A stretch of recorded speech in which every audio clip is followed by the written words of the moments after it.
Good morning my sweet student. आज start करते हैं लेक्चर नंबर 22।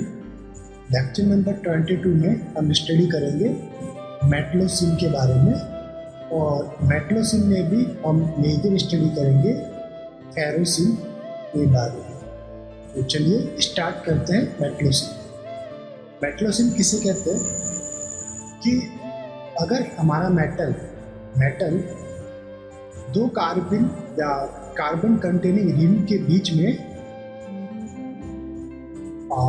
पोजीशन है, इट मीन्स हमारा ये मेटल एटम दो कार्बन कंटेनिंग रिंग के बीच में रहता है, तो इस टाइप के कॉम्प्लेक्स को या इस टाइप के सैंडविच कॉम्प्लेक्स को हम कहते हैं मेटलोसिन। ये जो कार्बन कंटेनिंग रिंग है, ये हो सकती है आपकी साइक्लोपेंटाडाइनाइल रिंग, या आपकी हो सकती है बेंजीन रिंग, या आपकी अदर कोई रिंग हो सकती है। इन रिंग की पोजीशन डिफरेंट भी हो सकती है। अभी ये कोप्लानर रिंग है, एक के ऊपर दूसरी है। मे बी ये रिंग कोप्लानर ना होके बैंड रिंग हो गई, like this one metal this and this आपका एक, इसे हम कहेंगे बैंड रिंग। यहाँ पे कोई सबस्टिट्यूएंट X, तो ये भी आपका मेटलोसिन है, दिस वन भी मेटलोसिन। इसे हम ज़्यादातर सैंडविच कॉम्प्लेक्स के नाम से भी जानते हैं। मेटलोसिन अकॉर्डिंग टू कंटेनिंग मेटल, इनके नेम अलग अलग है, लाइक दिस। अगर आपका सेंट्रल मेटल वेनेडियम है तो उसे कहेंगे वेनिडोसिन, अगर क्रोमियम है तो क्रोमोसिन, मैग्नीज है तो मैग्नीसिन, आयरन है तो फेरोसिन, कोबाल्ट है तो कोबाल्टोसिन, अगर निकल है तो निकलोसिन। सभी के अंदर जो रिंग है कार्बन कंटेनिंग रिंग, वो है आपका साइक्लोपेंटाडाइनाइल, हेप्टासिटी इसकी रहती है 5।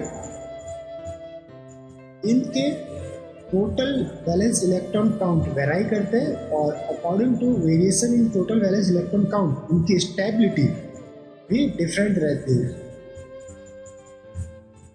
स्टेबिलिटी भी डिफरेंट रहती है।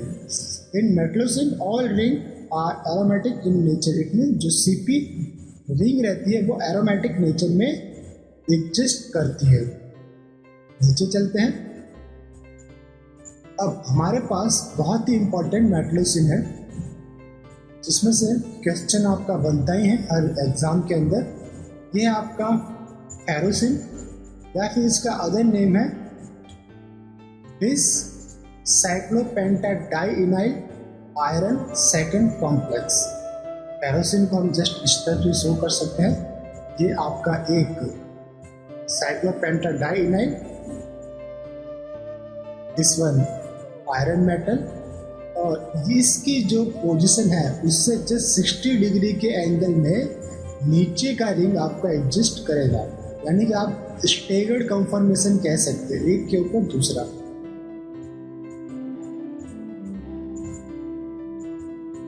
ये आपका है फेरोसिन। आयरन यानी कि बिस, ये दो आपके साइक्लिक सीपी के लिए साइक्लोपेंटाडाइनाइल आयरन सेकेंड, आयरन इसमें प्लस सेकेंड ऑक्सीडेशन स्टेट के अंदर एग्जिस्ट करता है। अब टोटल वैलेंस इलेक्ट्रॉन के अकॉर्डिंग इनका टोटल वैलेंस काउंट कर लेते हैं। एक मेथड है आपके पास न्यूट्रल मेथड, एक है आपके पास oxidation state method. According to neutral method आपको क्या करना है, मेटल की मैक्सिमम इलेक्ट्रॉन कंट्रीब्यूशन शो करना है। तो Fe कितना इलेक्ट्रॉन, D8 का फैमिली का मेंबर है। D8 को हम कैसे लिख सकते हैं, 3d6 4s2, एंड Cp2 यानी कि 2Cp 5 2 10 इलेक्ट्रॉन कंट्रीब्यूट करेंगे, तो 5 + 5 10, तो टोटल कितने हो गए 18 इलेक्ट्रॉन। अब 18 इलेक्ट्रॉन में से 12 इलेक्ट्रॉन, या इसमें शो क्या है कि बॉन्डिंग मॉलिक्यूलर ऑर्बिटल में 9 electron, anti bonding molecular orbital में 9 इलेक्ट्रॉन। बट ओवरऑल होता है क्या कि 18 इलेक्ट्रॉन में से 12 इलेक्ट्रॉन आपके लिगैंड ग्रुप ऑर्बिटल के अंदर एग्जिस्ट रहते हैं। रिमेनिंग के 6 इलेक्ट्रॉन आपके मेटल या मॉलिक्यूलर ऑर्बिटल के अंदर एग्जिस्ट करते हैं। इसी तरह ऑक्सीडेशन स्टेट मेथड में अगर हम देखें तो आयरन 2+ कंडीशन में एग्जिस्ट है और Cp के ऊपर -1 चार्ज रहता है, लाइक Cp-1, तो 2 Cp है, Cp12 के ऊपर 2- चार्ज हो जाएगा। अब D8 की जगह 2 इलेक्ट्रॉन उसमें से एलिमिनेट करेंगे तो कितना आएगा, D6 एंड 6 + 6 12 + 6 18, यानी कि दोनों ही मेथड में आपके पास टोटल वैलेंस इलेक्ट्रॉन सेम रहेंगे 18। अब एक है आपके पास रफ डायग्राम ऑफ मेटलोसिन, देख लेते हैं। अभी जैसा कि मैंने आपको बताया कि अगर मेटलोसिन में 12 इलेक्ट्रॉन फिल होंगे लिगैंड ग्रुप ऑर्बिटल के अंदर, रिमेनिंग इलेक्ट्रॉन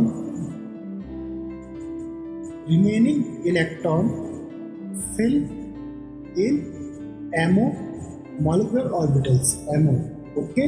और ये आपका एक रफ डायग्राम है मेटलोसिन के लिए। सपोज आपके पास जो मेटल्स रहता है उसमें क्या रहता है, डी ऑर्बिटल, उसकी स्प्लिटिंग कैसे रहती है, डी ऑर्बिटल के देखें, डी ऑर्बिटल स्प्लिट लेता है T2G एंड Tg में।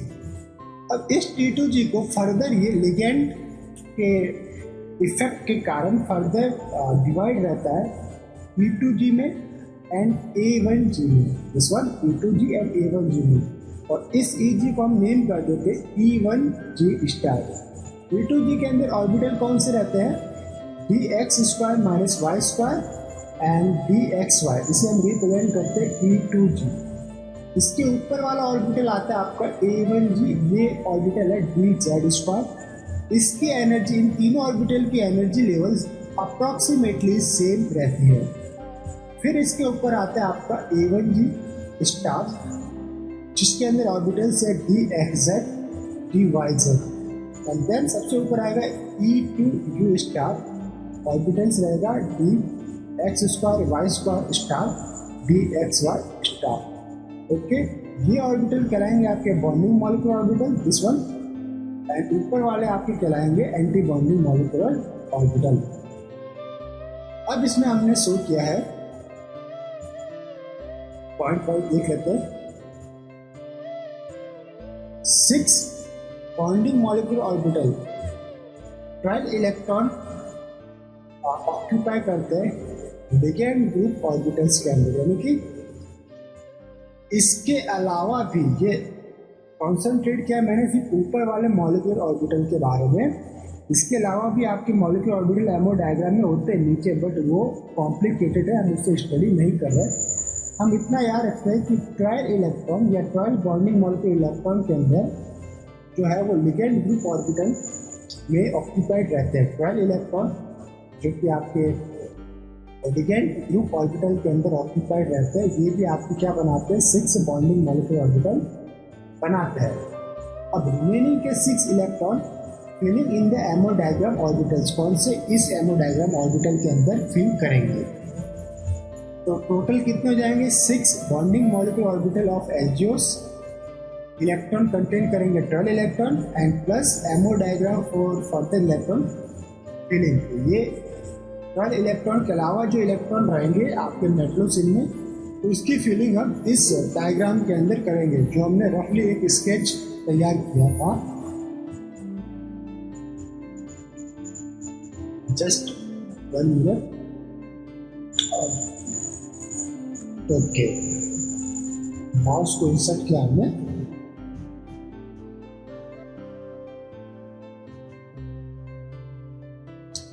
अब है हमारे पास कंसेप्ट।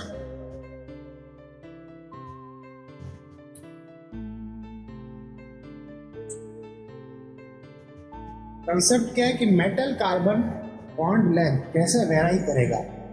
तो पहला कंसेप्ट है कि if number of unpaired electron increase, metal carbon bond length increase.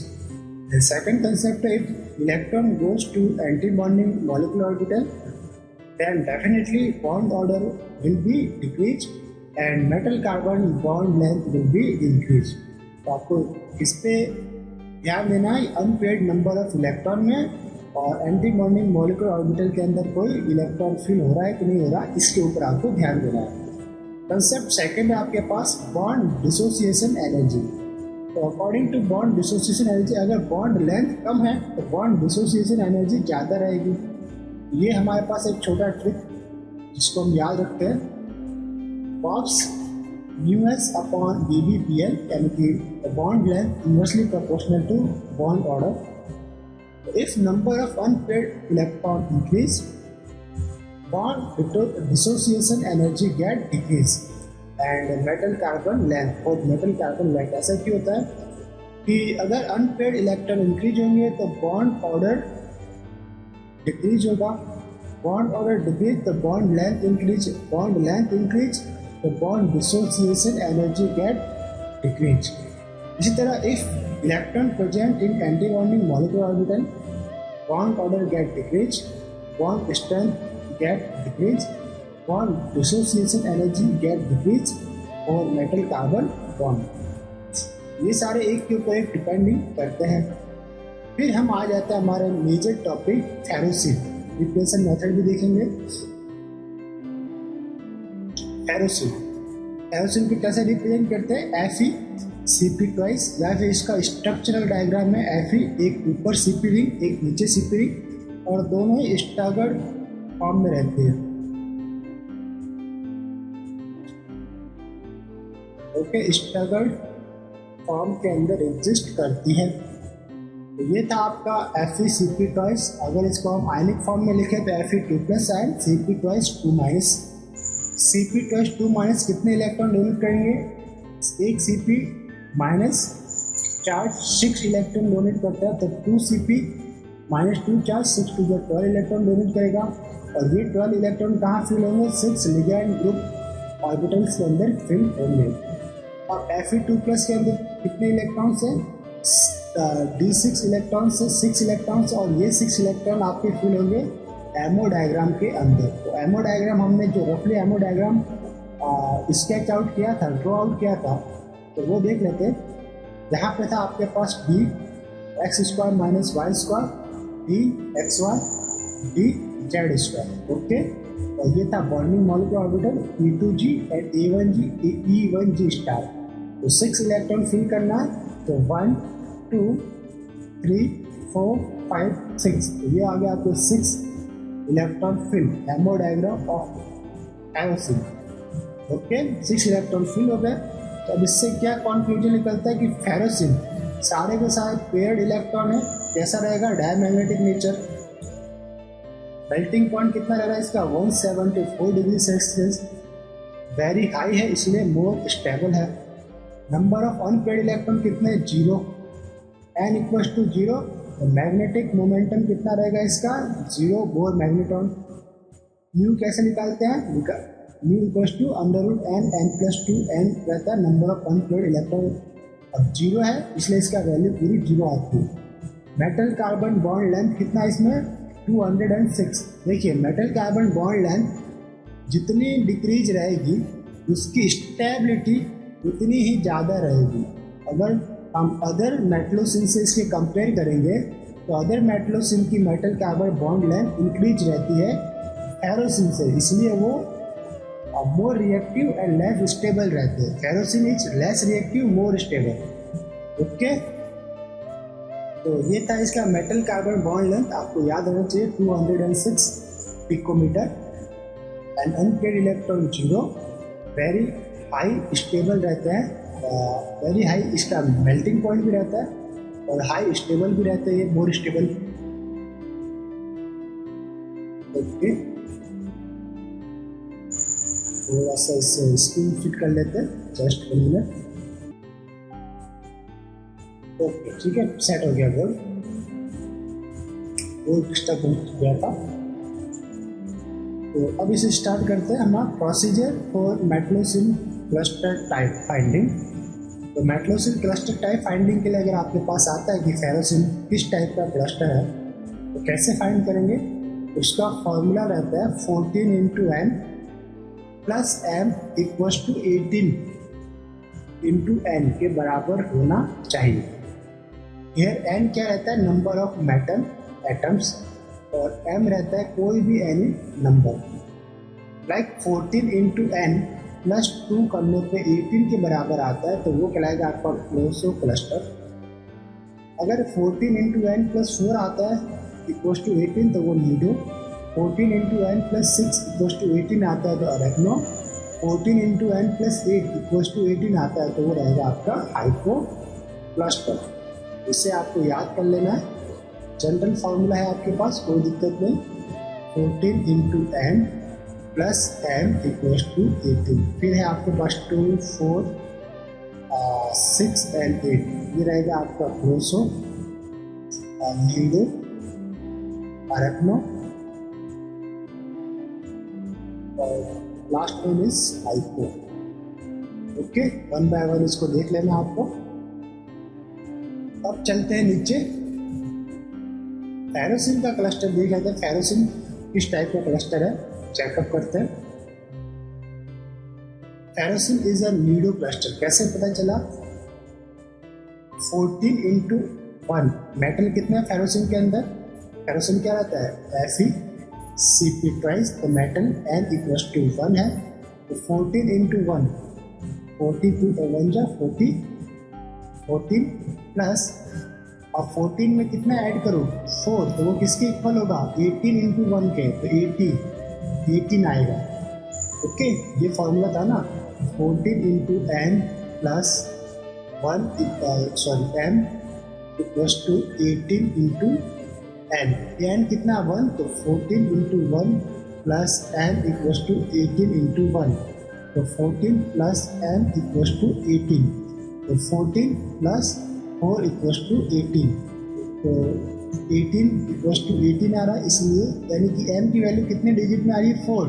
तो 4 के लिए क्या कौन सा क्लस्टर था? Nido cluster. ओके, तो हमारे पास फेरोसिन का जो क्लस्टर रहता है वो नीडो क्लस्टर रहता है। डायरेक्टली भी हम रिकॉग्नाइज कर सकते हैं, डायरेक्टली हम ये भी लिख सकते हैं कि 14 प्लस एन इक्वल्स टू 18। ये आप फॉर्मूला याद रख सकते हैं। अगर पूरा याद नहीं रहता तो इतना भी याद रह गया तो आपका क्वेश्चन सॉल्व हो जाएगा। अब है हमारे पास ferrocene is thermodynamically more stable up to 500 degree Celsius तक ये डिसोसिएट नहीं होता है, डिसइंटीग्रेट या डिसइंटीग्रेट नहीं होता है। सेकेंड पॉइंट है कि ferrocene is does not oxidize and reduced due to 18 electron complex. अब इसका जो टोटल वैलेंस इलेक्ट्रॉन काउंट है वो रहता है 18 इलेक्ट्रॉन, इसलिए ना तो ये ऑक्सीडाइज होता है इजीली, ना ये रिड्यूस्ड होता है इजीली, क्योंकि ये अपने 18 इलेक्ट्रॉन सिस्टम को डिस्टर्ब नहीं करना चाहता। अब है हमारे पास कि फेरोसिन का आपने करवाया nitration like dilute HNO3 FeCl3 के साथ रिएक्शन करवाई हाई टेम्परेचर पे, तो आपके पास बनेगा हाई टेम्परेचर पे dilute HNO3 FeCl3 Lewis acid, तो हमारे पास बनेगा फेरोसोनियम आयन FeCp+1 चार्ज। ये रहेगा आपका 17 electron complex ferrocenium ion and FeCp+I2 से अगर हम इसकी रिएक्शन करवाते हैं तो ये नॉर्मली फेरोसोनियम आयन या इसका ऑक्सीडेशन नहीं होता है। I2 क्या करता है? ऑक्सीडाइजिंग एजेंट है, कोई भी एलोजन लाइक X2 ऑक्सीडाइजिंग एजेंट है तो नॉर्मली ये ऑक्सीडाइज नहीं करता, बट वास्ट कंडीशन लगा गए like dilute HNO3 with Levi's acid and high temperature तो आपका फेरोसिन का ऑक्सीडेशन होता है और फेरोसोनियम आयन बनता है। अब नेक्स्ट आपका प्रिपरेशन मेथड है। प्रिपरेशन मेथड देखते हैं कि प्रिपरेशन ऑफ फेरोसिन कैसे बनाते हैं। इसका नॉर्मली है iron metal with cyclopentadiene system, इसका करवाना है reduction with the Lewis acid and DMSO solvent, तो आपके पास बन जाएगा डायरेक्टली FeCp+ फेरोसिन। इसमें स्टेप्स क्या रहता है कि पहला स्टेप है जो आपका साइक्लोपेंटेट डाइइन है, इसका होता है रिडक्शन, और रिडक्शन होने के बाद बनता है साइक्लोपेंटेट डाइइनाइन या एरोमेटिक सिस्टम। इसके अंदर पाई इलेक्ट्रॉन कितने रहते हैं? 6 पाई इलेक्ट्रॉन रहते हैं, इसलिए ये रहता है आपका एरोमेटिक सिस्टम। स्टेप सेकंड में आयरन का ये जो आपके पास बना सोडियम एंड साइक्लोपेंटेट डाइइनाइन, इसके सोडियम इस पर्टिकुलर स्पीसीज का आयरन मेटल से रिएक्शन होने पर इन द प्रेजेंस ऑफ FeCl2 और DMSO आपके पास क्या बनता है, ये FeCl2 ना होकर FeCl3 रहेगा, लेविस एसिड। तो हमारे पास बन जाएगा सेकेंड स्टेप में फेरोसिन FeCp2। स्टेप थर्ड में क्या हो सकता है कि एक बार आपके पास मेथड है कि आपने एक लिया है Grignard reagent and RMGX, okay, and cyclopentadiene. तो ये जो ग्रिग्नार्ड रिएजेंट का Me ये कैसा शो करेगा आपके पास, act as a nucleophile base, ये आपका प्रोटॉन एक्सट्रैक्ट करेगा। प्रोटॉन एक्सट्रैक्ट करेगा तो इस कार्बन पे माइनस चार्ज आएगा। यहाँ पे जब माइनस चार्ज आएगा, ये इसने लिया प्रोटॉन को एक्सट्रैक्ट, यहाँ पे गया माइनस चार्ज।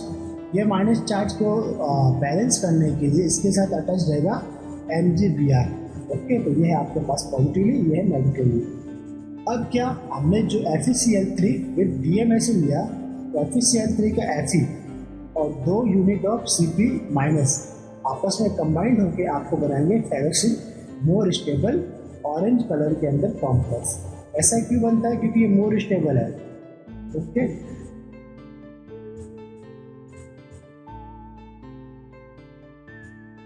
अब हमारे पास कि ferrocene has 3 type of arrangement.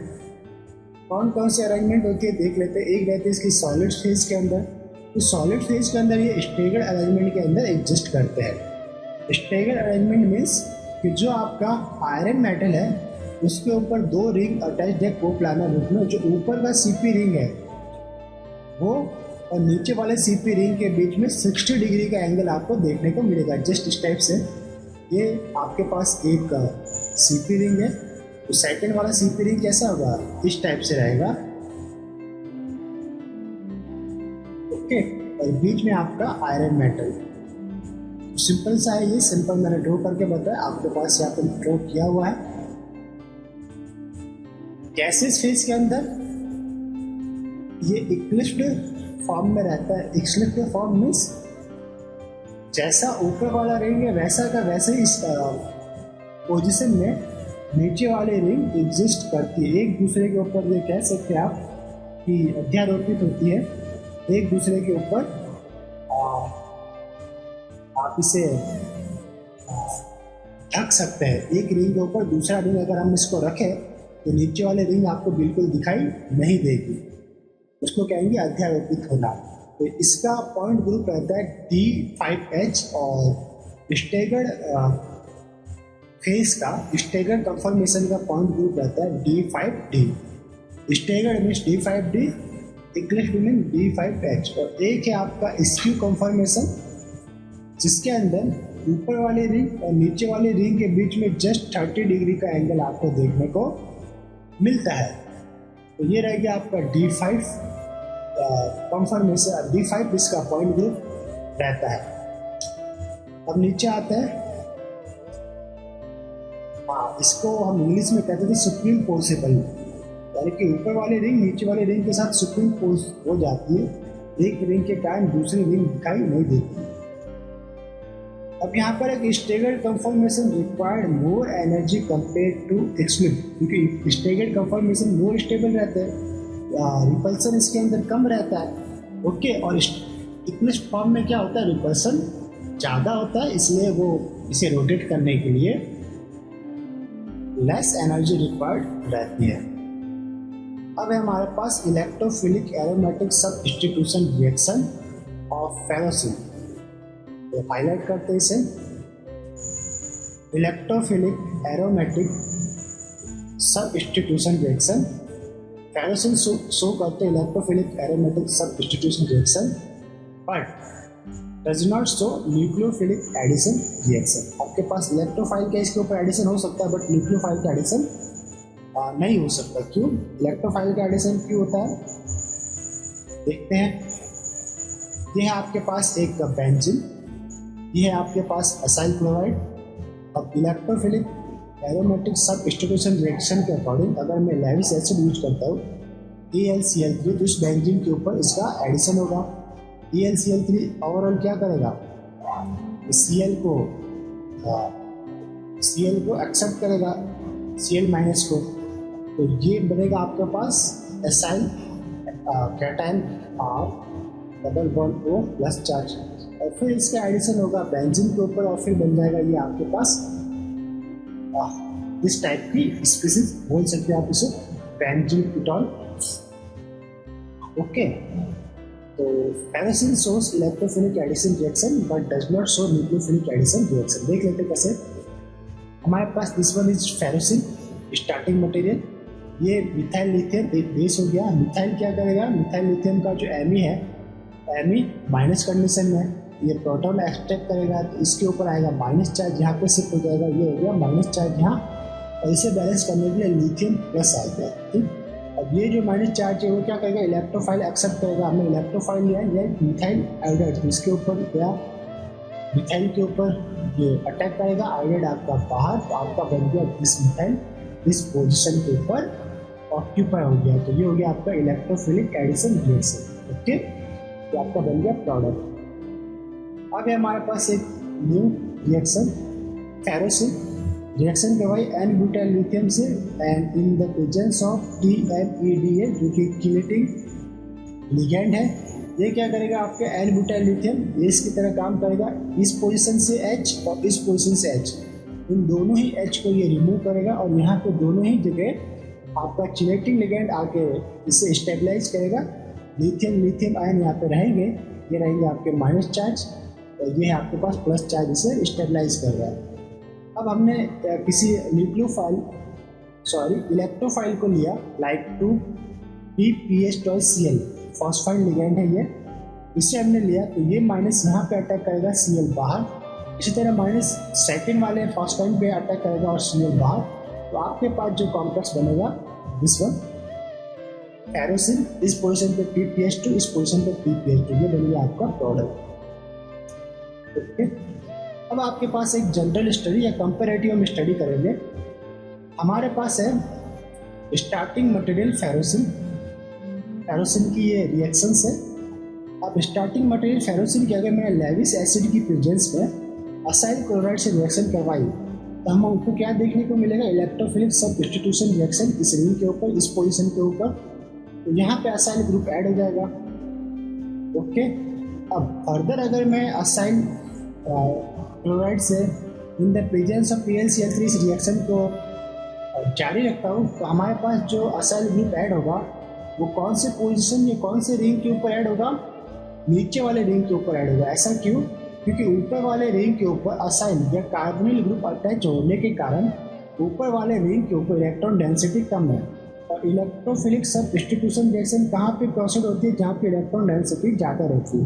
तो कंपेयर टू ऊपर वाली रिंग, नीचे वाले रिंग के ऊपर कोई भी कार्बोनिल ग्रुप अभी अटैच नहीं है, इसलिए यहाँ पे इलेक्ट्रॉन डेंसिटी ज़्यादा है, इसलिए सेकेंड एसाइल ग्रुप आपका नीचे वाले रिंग के ऊपर अटैच्ड रहता है। तो ये देखिए नीचे वाले रिंग के ऊपर आपका असाइल ग्रुप अटैच्ड है।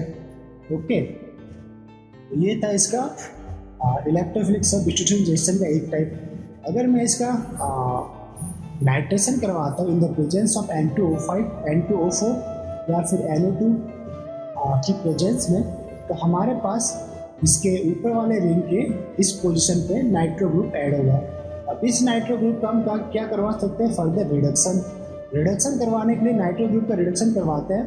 ये रहता है आपका टिन HCl, यानी कि tin metal in the HCl acid, या फिर आप इसका रिडक्शन करवा सकते हो H2 gas in the presence palladium charcoal catalyst के ऊपर, H2 gas in the palladium charcoal catalyst. इन दोनों ही कंडीशन से रिडक्शन होता है नाइट्रो का एमीन के अंदर, तो ये बन गया आपका नाइट्रो ग्रुप का एमीन के अंदर रिडक्शन। ओके, अगर फिर से आपको इस पर्टिकुलर एमीन का ऑक्सीडेशन करना है नाइट्रो के अंदर, तो आपको यूज में लेना पड़ता है मेटाक्लोरो MCPBA, यानी Meta this one is chloro पर बेंजोइक एसिड, बेटा क्लोरो पर बेंजोइक एसिड ऑक्सीडाइजिंग एजेंट है। इसका यूज करते हैं तो वापस से एमीन ग्रुप नाइट्रो के अंदर कन्वर्ट हो जाता है। अगर हम फेरोसिन की रिएक्शन लेविस एसिड की प्रेजेंस में एल्किल हैलाइड से करवाते हैं अब क्या होगा, इसके किसी एक रिंग के ऊपर एल्किल ग्रुप अटैच होगा। सेकंड, अगर इस रिएक्शन को फर्दर जारी रखते हैं या फिर एल्किल हैलाइड टू इक्विवेलेंट लेते हैं, टू इक्विवेलेंट अगर हम यूज करें तो क्या होगा, सेकंड एल्किल हैलाइड कहाँ पे अटैच होगा, पहले वाले रिंग के ऊपर ही अटैच होगा। ऐसा क्यों? क्योंकि एल्किल ग्रुप जो है वो इलेक्ट्रॉन डोनेटिंग नेचर का, ये इस रिंग के ऊपर इलेक्ट्रॉन डेंसिटी इंक्रीज करता है। तो फर्दर या बाद में जो आपके पास इलेक्ट्रोफाइल है वो कहाँ पे अटैच होगा, जहाँ पे इलेक्ट्रॉन डेंसिटी दोनों रिंग में से ज़्यादा है। तो अभी ऊपर एंड नीचे वाले रिंग में इलेक्ट्रॉन डेंसिटी किस पे ज़्यादा है, तो ऊपर वाले रिंग पे ज़्यादा है, इसलिए आपका इलेक्ट्रोफिलिक सब्स्टिट्यूशन रिएक्शन ऊपर वाले रिंग के ऊपर परफॉर्म होता है। ओके, अब हमारे पास एक और रिएक्शन है, नीचे देख लेते हैं। अगर मैं फेरोसिन की रिएक्शन BOH3 से करवाता हूँ तो BOH3 से करवाने पर आपका BOH ट्वाइस कहाँ पे अटैच होगा, इस पोजीशन के ऊपर अटैच होगा। ये सारे थे फेरोसिन की वेरियस कंडीशन के अंदर वेरियस रिएक्शन, इसमें से कई बार आपके पास क्वेश्चन आस्ट किया जाता है। अब देख लेते हैं case study. Okay, if electron donating group present on the ring, जैसा कि मैंने आपको पहले बताया ये वाला, यहाँ पे इलेक्ट्रॉन डोनेटिंग ग्रुप प्रेजेंट है रिंग के ऊपर, तो फर्दर इलेक्ट्रॉन या फिर इलेक्ट्रोफिलिक सब्स्टिट्यूशन रिएक्शन कौन से रिंग के ऊपर होगी, इसी रिंग के ऊपर परफॉर्म होगी। तो यहाँ पे लिखा है कि substitution reaction proceed on same ring.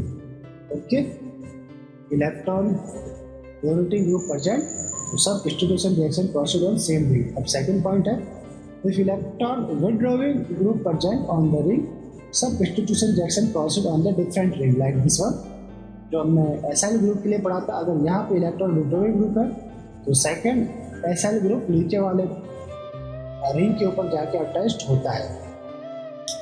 Third point है इसके अंदर, direct nitration is not possible, यानी कि हम एमीन का डायरेक्ट एमीन इस CP रिंग के ऊपर ऐड नहीं कर सकते, because direct nitration dissociate the ferrocene. Okay, fast condition use करनी पड़ती है जिससे फेरोसिन का डिसोसिएशन हो जाता है। वापस से कुछ रिएक्शन से फेरोसिन की जिसे हम पढ़ लेते हैं। ये आपका स्टार्टिंग मटेरियल है, इस पर स्टार्टिंग मटेरियल। ओके, ये आपके पास ferrocene Fe attach to CP attach to CP, n butyl lithium and TMEDA TMEDA। तो जब n butyl lithium with TMEDA use करते हैं तो इसके दोनों ही पोजीशन से, यानी कि अप एंड डाउन दोनों ही रिंग से H का एलिमिनेशन होता है और यहाँ पे आएगा डाई एनायन बनता है। ये क्या बना आपके पास, di anion. Okay, di anion. अब यहाँ पे आप इलेक्ट्रोफाइल कैचअप करवा सकते हैं। इलेक्ट्रोफाइल हमने लिया CO2 विद द H3O+, तो ये इलेक्ट्रोफाइल क्या करेगा, CO2 के ऊपर अटैक करेगा और हमारे पास बन जाएगा एसिड। ओके, ये बन गया आपके पास एसिड। अगर हम इसकी रिएक्शन करवाएं N-ब्यूटाइल लिथियम एंड सेकेंड स्टेप में एसाइल क्लोराइड से, तो देखिए अब मैंने ओनली फॉर N-ब्यूटाइल लिथियम लिया तो एक H एलिमिनेट होगा और यहाँ पे जो माइनस चार्ज बनेगा वो क्या करेगा, इलेक्ट्रोफाइल को कैच करेगा। कौन सी इलेक्ट्रोफाइल, एसाइल ग्रुप के ऊपर अटैक करेगा, Cl- के ग्रुप में बाहर जाएगा जिसे AlCl3 एक्सेप्ट कर लेता है। ठीक है, तो यहाँ पे बन जाएगा आपके पास ये प्रोडक्ट। ओके, अगर मैं इस पर्टिकुलर स्टार्टिंग मटेरियल की रिएक्शन को N-ब्यूटाइल लिथियम से, तो वापस से इस पोजीशन के ऊपर माइनस चार्ज जनरेट होगा और इलेक्ट्रोफाइल क्या है आपके पास, ट्राईमिथाइल सीरियल क्लोराइड, ये माइनस चार्ज यहाँ अटैक करेगा। ओके, और क्लोराइड बाहर, तो आपके पास ओवरऑल क्या आएगा, इस पोजीशन के ऊपर SiMe3 देखने को मिलेगा। ओके, तो ये बन गया आपके पास प्रोडक्ट। अगर हम फेरोसिन की रिएक्शन करवाएं N-ब्यूटाइल लिथियम से, वापस से ये H आपका बेस एक्सेप्ट करेगा, यहाँ पे माइनस चार्ज, इस माइनस चार्ज को लिथियम स्टेबलाइज कर रहा है। ये माइनस चार्ज के ऊपर से या फिर ये इस न्यूक्लियोफाइल्स पर से आप इलेक्ट्रोफाइल को कैच कर सकते हो। तो इलेक्ट्रोफाइल हमने लिया CO2 विद H3O+, तो आपके पास बन गया ये एसिड प्रोडक्ट। एसिड प्रोडक्ट ये बना था डाई एसिड प्रोडक्ट, ये नॉर्मल एसिड प्रोडक्ट आपके पास देखने को मिला। अब ऊपर वाले रिएक्शन देख लेते हैं। अगर मैं इसकी रिएक्शन पर्टिकुलर इस स्पीसीज से कराऊँ, लाइक बेंजीन के ऑर्थो पोजीशन के ऊपर CuMe और यहाँ पे सेकंड पोजीशन के ऊपर Cl है, तो क्या होगा, ठीक। और हमने साथ में लिया है लेविस एसिड, साथ में लेते हैं लाइक AlCl3। तो ये लेविस एसिड क्या करता है, Cl को एक्सेप्ट करता है, Cl माइनस को एक्सेप्ट करेगा, या लेविस एसिड हम ले यहाँ पे AlCl3 नहीं लेंगे, चल AlCl। ओके, नॉर्मली इस रिएक्शन को प्रोसीड करते हैं फेरोसिन के साथ, इस रिएजेंट के साथ। तो होगा क्या कि ये बॉन्ड ब्रेकअप होने के बाद ये चार्ज यहाँ ट्रांसफर होगा, इस वन देख लेते हैं।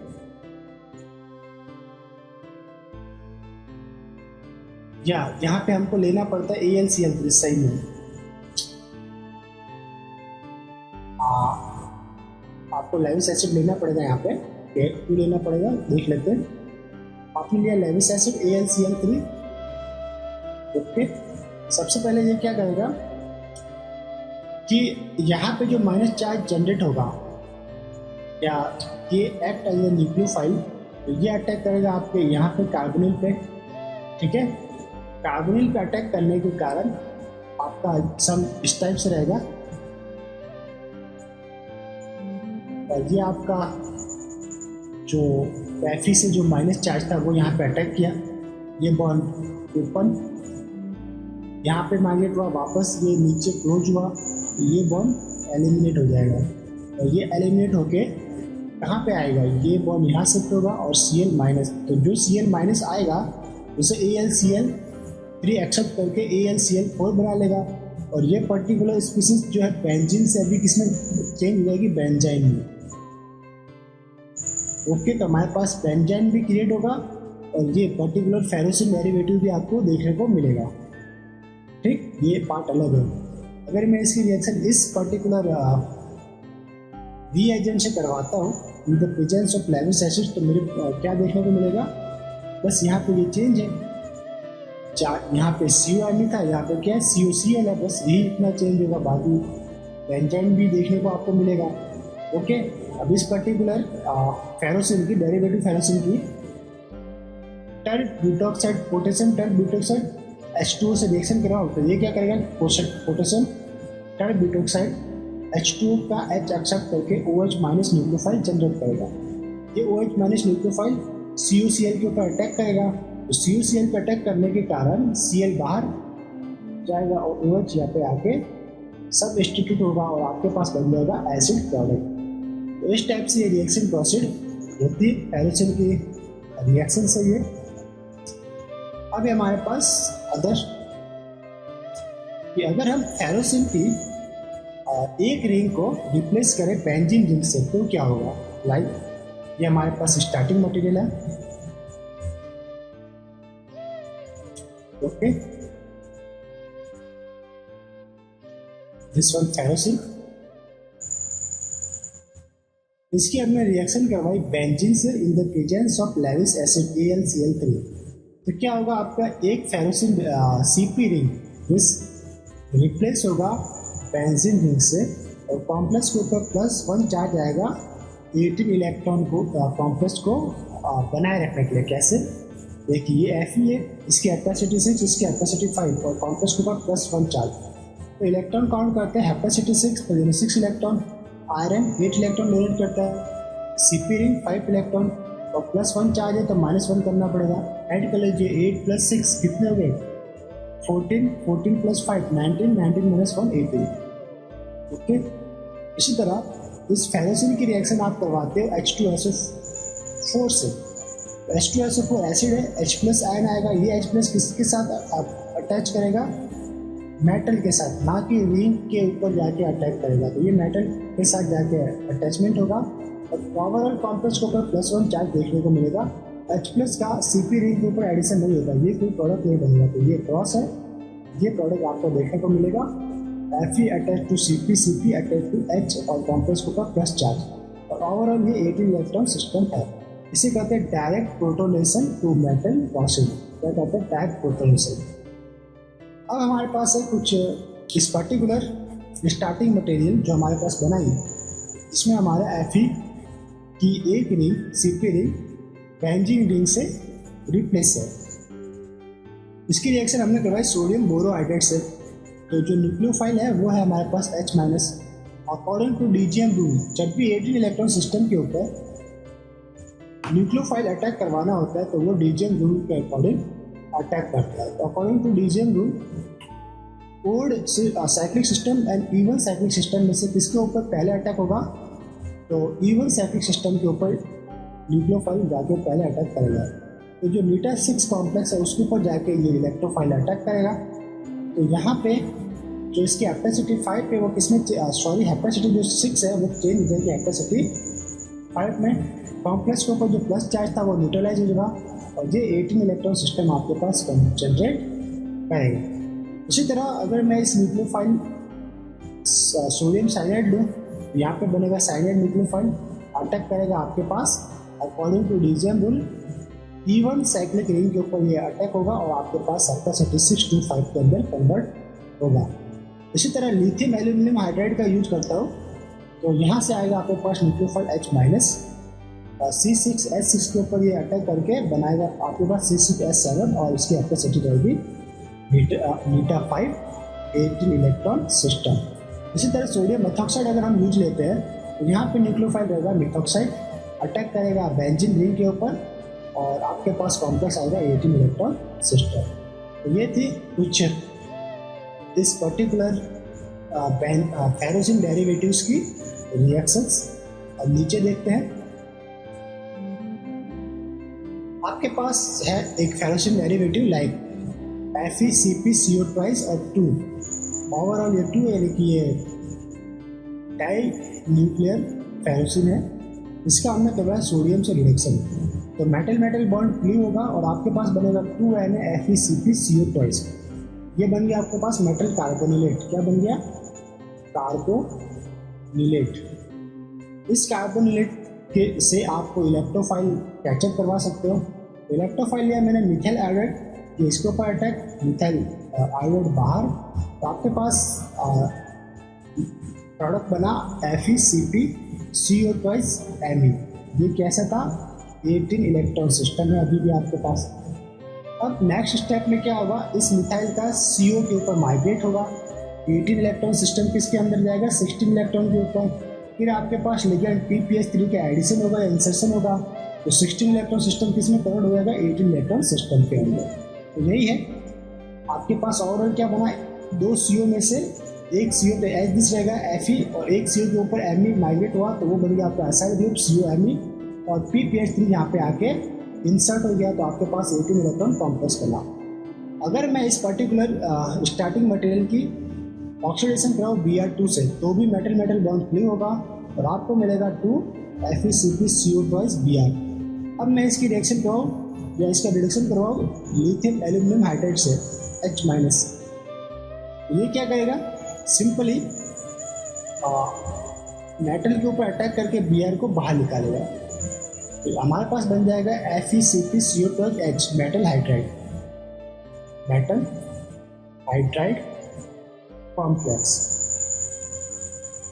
ओके, अब इसकी रिएक्शन हमने करवाई H2O से, तो H2O क्या करेगा? Act as a base, H को एक्सेप्ट करेगा और आपके पास मिलेगा मेटल कार्बोनिलेट। ये क्या मिला?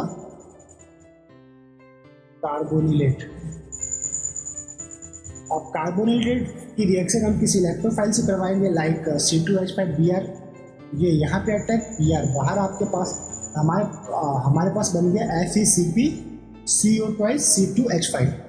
अब जब C2H5 बना तो अब हमें करवानी इसकी रिएक्शन कार्बोनिल 13 से। तो वही पहला स्टेप क्या होगा, C2H5 का एक कार्बोनिल के ऊपर होगा माइग्रेशन, 18 इलेक्ट्रॉन सिस्टम कन्वर्ट होगा 16 के अंदर, और फिर कार्बोनिल 13 का इंसर्शन होगा तो 16 इलेक्ट्रॉन सिस्टम 18 इलेक्ट्रॉन सिस्टम के अंदर कन्वर्ट होगा। तो आपके पास प्रोडक्ट बनेगा, देखिए ये वाला FeCpCO और एक बन गया आपका एसाइल CuC2H5 और वैकेंट पोजीशन के ऊपर आएगा आपके पास कार्बोनिल 13। ये बन गया आपके पास 18 इलेक्ट्रॉन कॉम्प्लेक्स। अब हम कुछ प्रैक्टिस क्वेश्चन सॉल्व कर लेते हैं। लाइक देखते हैं प्रैक्टिस क्वेश्चन प्रीवियस कि हमारे पास है previous year question solution. Okay, MoCO6 की रिएक्शन करवाइए। ये आपके पास है कुछ बेंजीन एल्किल ईथर है। अगर हमने इससे रिएक्शन करवाई तो क्या रहेगा आपके पास, ये बेंजीन का इंसर्शन कॉम्प्लेक्स के अंदर आपको देखने को मिलेगा। बेंजीन क्या रहता है, इसकी कैपेसिटी हो सकती है 6, यानी कि 6 इलेक्ट्रॉन पोजीशन आपके पास वैकेंट होनी चाहिए मेटल कॉम्प्लेक्स में, तब जाके ये इसके साथ बाइंड अप हो सकता है। तो 6 इलेक्ट्रॉन पोजीशन वैकेंट करने के लिए आपके कॉम्प्लेक्स में से 3 CO बाहर निकलेंगे। ओके, तो 3 CO बाहर निकलेंगे मतलब 6 इलेक्ट्रॉन कम हुआ। अब इस 6 इलेक्ट्रॉन को फुलफिल करने के लिए बेंजीन जाके कंबाइंड अप होगा।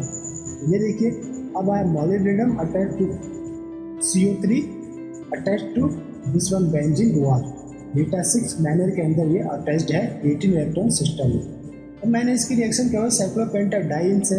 तो साइक्लोपेंटाडाइन ने क्या किया, रिमेनिंग के 2 CO को रिप्लेस कर दिया। तो रिमेनिंग के दो CO मिक्स किया,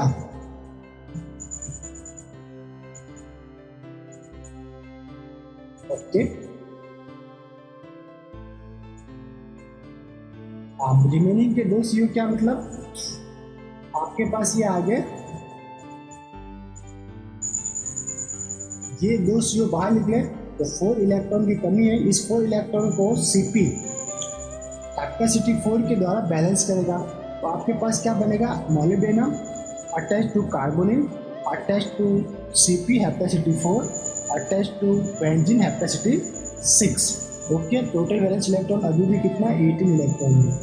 अगर हम इसे फर्दर हिट करें तो जब भी कार्बोनिल कॉम्प्लेक्स को हिट करते हैं तो कार्बोनिल बाहर निकलता है और आपके कॉम्प्लेक्स के ऊपर क्या चार्ज आएगा, माइनस चार्ज आएगा, 1 माइनस चार्ज, और कैपेसिटी जो पहले 4 थी वो किसमें कन्वर्ट हो गई, 5 के अंदर।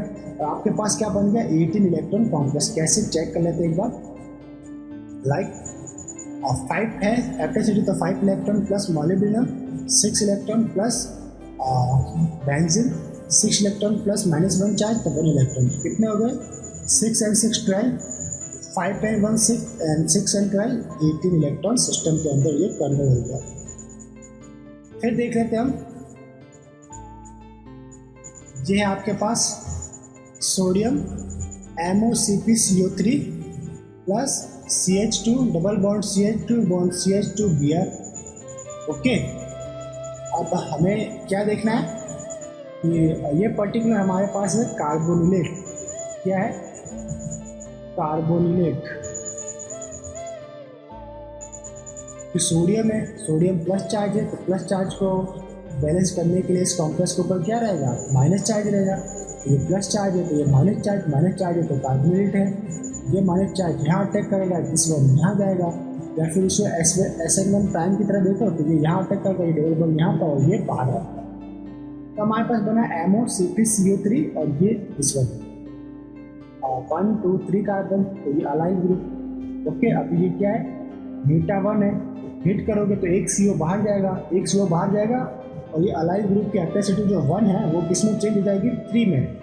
तो ओवरऑल आपका बैलेंस 18 इलेक्ट्रॉन का बना रहेगा। ये 18 इलेक्ट्रॉन सिस्टम है। After the removal of CO और कैपेसिटी चेंज, ये भी आपका क्या होगा, 18 इलेक्ट्रॉन सिस्टम। अब हमने को यूज किया reducing agent, like sodium borohydrate NaBH4। Okay, तो H माइनस कहाँ पे अटैक करेगा, acyclic is more reactive than cyclic. तो CP भी है यहाँ पे जो कि साइक्लिक है, और अलाइलिक ग्रुप भी है जो कि असाइक्लिक है। तो H माइनस न्यूक्लियोफाइल अटैक करेगा आपके असाइक्लिक सिस्टम के ऊपर, और जो कैपेसिटी 3 है वो किसमें चेंज हो जाएगी, कैपेसिटी 2 के अंदर। तो आपके पास ये कॉम्प्लेक्स बनेगा, इसके अंदर total balance electron count check कर लेते हैं। 2 CO means 4 electron, 1 CP means 5 electron, molybdenum means 6 electron and alkene means 2 electron. तो चेक करते हैं, 5 + 4 9, 9 प्लस 6 15, 15 प्लस 2 17, 17, 18 करने के लिए +1 होना चाहिए, नहीं कॉम्प्लेक्स के ऊपर आपके पास -1 चार्ज भी आएगा। ये हो जाएगा आपका 18 इलेक्ट्रॉन सिस्टम। नेक्स्ट क्वेश्चन है आपके पास, देखते हैं कितने क्वेश्चन है, यानी कि एक पेज और है, कंटिन्यूस करते हैं, इसे पूरा कर लेते हैं। नेक्स्ट क्वेश्चन है आपके पास Mn2CO10 डाई न्यूक्लियर कार्बोनिल है, इसका हमने ऑक्सीडेशन करवाया I2 से, तो क्या होगा, मेटल मेटल बॉन्ड क्यू होगा और आपके पास बनेगा 2MnCO5I। ओके, 18 इलेक्ट्रॉन सिस्टम बनेगा। हीट करेंगे इसको 1200 डिग्री सेल्सियस पे, तो आपका 2CO एलिमिनेट होगा और इस पर्टिकुलर ग्रुप का डायमराइजेशन देखने को मिलेगा और आपको मिलेगा CO4Mn। ब्रिजिंग मोड पे कौन रहेगा, MnCO4। ये भी आपका 18 इलेक्ट्रॉन सिस्टम को फॉलो करता है। ओके, अगर इसमें इसको ब्रेकअप कर दूँ यहाँ से, तो पर मैग्नीज एटम आपका 18 इलेक्ट्रॉन रूल को फॉलो करेगा। फिर हमने न्यूक्लियोफाइल से अटैक करवाया इसका, लाइक सोडियम साइनाइड से अटैक होगा इसका मेटल के सेंटर के ऊपर और आपको प्रोडक्ट देखने को मिलेगा 2MnCO4ICl। इलेक्ट्रॉन काउंट चेक कर लेते हैं, Mn 7 electron, 4 carbonyl 8 electron, 4 to the 8, and iodine 1 electron contribute करता है एंड साइनाइड भी आपका 1 इलेक्ट्रॉन कंट्रीब्यूट करता है। 8 + 7 15, 15 प्लस 8 + 7 आपके पास रहेगा 15 + 1 16 + 1 17, तो कितना आया ये 17 इलेक्ट्रॉन सिस्टम अभी ये आ रहा है। 18 के लिए क्या होगा, इसके ऊपर एक माइनस चार्ज भी आपको देखने को मिलेगा, तो इस वन माइनस चार्ज तो +1 करेंगे तो ये रहेगा आपका 18 इलेक्ट्रॉन सिस्टम। यहाँ पे आपको लगाना है माइनस चार्ज। अब हमारे पास सेकंड एग्जांपल Mn2CO10 की हमें सोडियम मेटल के साथ हमने इसका रिएक्शन करवाया, तो मेटल मेटल बॉन्ड क्लियर होने के बाद बनेगा आपके पास मेटल कार्बोनेट। क्या बनेगा, मेटल कार्बोनेट। ओके, तो इस मेटल कार्बोनेट की रिएक्शन हमने इलेक्ट्रोफाइल से करवाई, लाइक मिथाइल आयोडाइड से, तो ये मिथाइल यहाँ पे अटैच हो गया और आपको मिल गया MnCO5Mn।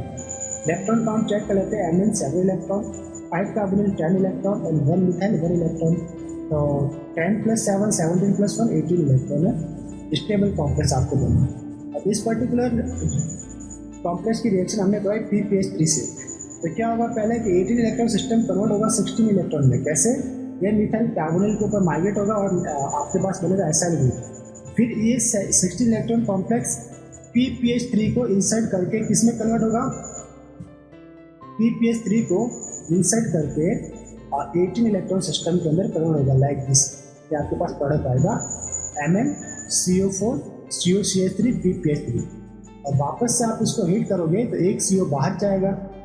ओके, तो एक CO बाहर जाने पे वापस से एक CO बाहर गया और CH3 का रिवर्स माइग्रेशन हुआ, CO से इसका माइग्रेशन मेटल के ऊपर हुआ, तो आपको क्या देखने को मिला, MnCO4 PPH3 CH3। It means overall हमने क्या किया, एक कार्बोनिल को PPH3 लिगेंड से रिप्लेस किया है। ओके, इसमें हमें देखने को मिला है रिवर्स माइग्रेशन ऑफ CH3।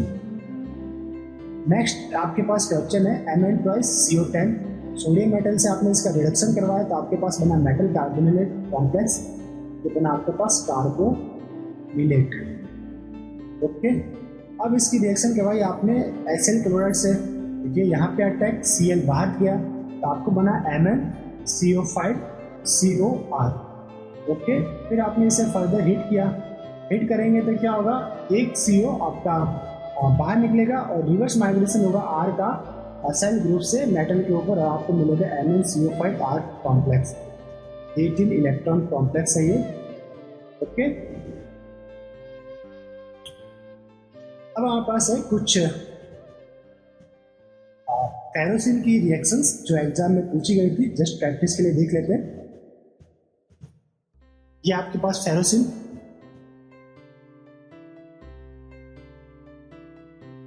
पहला इसके रिएक्शन करवाई डाईएजोनियम बेंजीन डाईएजोनियम सिस्टम से। तो इलेक्ट्रोफाइल है, ये इलेक्ट्रोफाइल की तरह काम करेगा, तो इसके इस पोजीशन के ऊपर जाके अटैच होगा, तो आपके पास बन जाएगा दिस प्रोडक्ट। 18 इलेक्ट्रॉन सिस्टम का प्रोडक्ट आपको देखने को मिलेगा। ये आपका एरिल डाइएजेनियम आयन, ठीक, एरिल डाइएजेनियम आयन इस पोजीशन के ऊपर ये आपका अटैच हो जाएगा और 18 इलेक्ट्रॉन सिस्टम आपको बनेगा। अगर मैंने फॉर्मल्डिहाइड विथ H+ एसिड हमने यूज में लिया, तो आपके इस पोजीशन के ऊपर क्या अटैच होगा, एल्डिहाइड ग्रुप अटैच होगा, तो ये एल्डिहाइड ग्रुप 18 इलेक्ट्रॉन सिस्टम। इसी तरह मैंने इसका ऑक्सीडेशन करवाया I2 से। तो जनरली I2 से इसका ऑक्सीडेशन नॉर्मल कंडीशन में नहीं होता, तो ये रिएक्शन प्रोसीड नहीं होगी, रिएक्शन नॉट प्रोसीड, क्योंकि नॉर्मली I2 से इसका मोर स्टेबल रहता है, इसलिए I2 से इसका रिएक्शन प्रोसीड नहीं होता। अगर मैंने इसका थोड़ा कंडीशन को हायर कंडीशन यूज ली, okay, like sulfonyl chloride acid हमने यूज में लिया, उस कंडीशन में जो इलेक्ट्रोफाइल है HSO3, इसका एडिशन आपके इस CP रिंग के ऊपर देखने को मिलेगा और आपके पास एक प्रोडक्ट मिलेगा, इस वन 18 इलेक्ट्रॉन सिस्टम। अगर मैंने इसकी रिएक्शन करवाई 2-ब्यूटाइल लिथियम एंड पेंडासेट TMD, तो डाई एनायन आपको देखने को मिलेगा। फर्स्ट स्टेप में क्या मिलेगा, डाई एनायन। फिर यहाँ पे हम किसी इलेक्ट्रोफाइल को कैचअप करवा सकते हैं। हमने लिया DMF, तो DMF के थ्रू हमें मिलेगा एल्डिहाइड, तो यहाँ पे भी CHO, यहाँ पे भी CHO, आपको मिल गया प्रोडक्ट। ओके, तो इस लेक्चर को यहीं पे स्टॉप करते हैं। इस लेक्चर के हमने क्या क्या स्टडी किया एक बार चेक कर लेते हैं। लेक्चर को स्टार्ट किया था हमने इंट्रोडक्शन पार्ट से, मेटलोसिन, एंड मेटलोसिन के अंदर फिर हमने स्टडी किया फेरोसिन की पूरी डिटेल स्टडी की, फेरोसिन की प्रॉपर्टीज देखी, फेरोसिन की फिर हमने प्रिपरेशन मेथड देखा, फेरोसिन की स्टेबिलिटी देखी, फेरोसिन के रिएक्शंस देखे, फिर प्रीवियस जब क्वेश्चन सॉल्यूशन किए और जिस भी एंगल से इसके अंदर क्वेश्चन बन सकते थे उस सभी टॉपिक को हमने इसके अंदर इंक्लूड किया है। तो आई होप आप सभी को ये लेक्चर पसंद आया होगा। तो मिलते हैं लेक्चर नंबर सेकेंड लेक्चर, इसी के लेक्चर नंबर 23 के अंदर। लेक्चर नंबर 23 में हम मिलते हैं। लेक्चर नंबर 23 में, जिसमें हम स्टडी करेंगे कोबाल्टोसिन के बारे में डिटेल स्टडी करेंगे। तो मिलते हैं लेक्चर नंबर 23 में। तब तक के लिए हैव ए नाइस डे, खुश रहिए, मुस्कुराते रहिए।